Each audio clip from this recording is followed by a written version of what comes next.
இன்றைக்கி வந்து காளான் கிரேவி செய்ய போகிறோம். ஆயில் போட்டுக்கலாம்.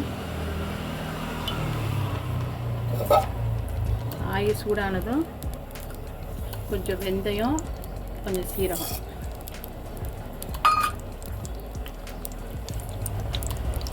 அடுத்து வந்து வெங்காயமும் தக்காளியும் போட்டுக்கலாம்.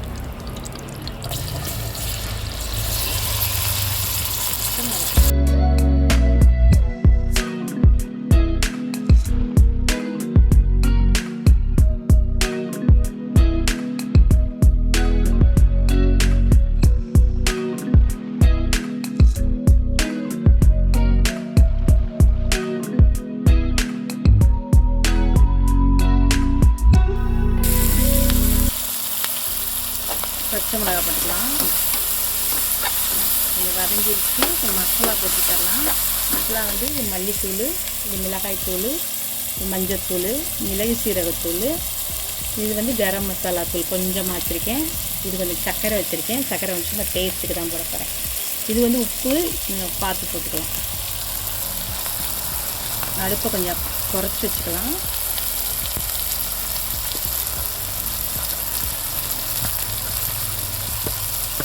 இது வந்து பட்டாணியும் தான் போட போகிறோம். காளான் மட்டும் இல்லை, பட்டாணி கேரட்டும் போட போகிறோம்.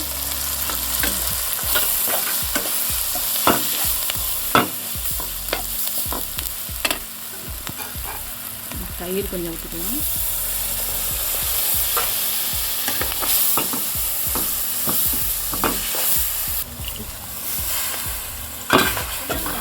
இஞ்சி பூண்டு பேஸ்ட்டு போடலாம். கொஞ்சமாக போட்டால் போதும், ரொம்ப தேவையில்லை.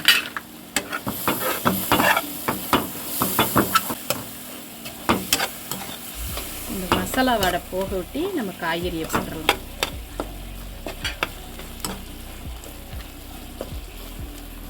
வந்து காளான் வச்சுருக்கோம், பச்சை பட்டாணி வச்சுருக்கோம், கேரட் வச்சுருக்கோம். மூணையும் நல்லா கழுவியாச்சு. இப்போ நம்ம இதில் போட்டுக்கலாம்.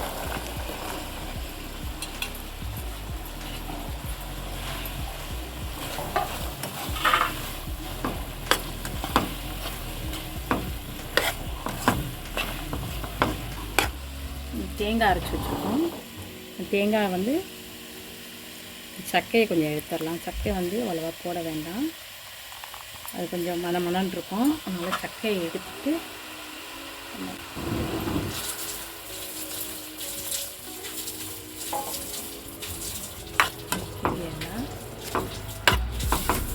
கிண்டிட்டு நம்ம கொஞ்சம் மல்லித்தலை போடணும். மல்லித்தலை போட்டுட்டு நம்ம அது பாட்டுக்கு வெந்துக்கிட்டு இருக்கோம்.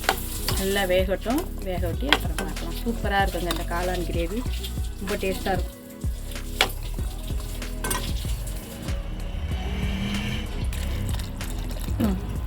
வேகணும், நல்லா வேகணும். வந்து லெமன் வந்து கொஞ்சம் லெமன் சாறு கொடுக்குறோம். இப்போ கொஞ்சமாக டேஸ்ட்டுக்காக. அடுத்து வந்து கொஞ்சம் சர்க்கரை,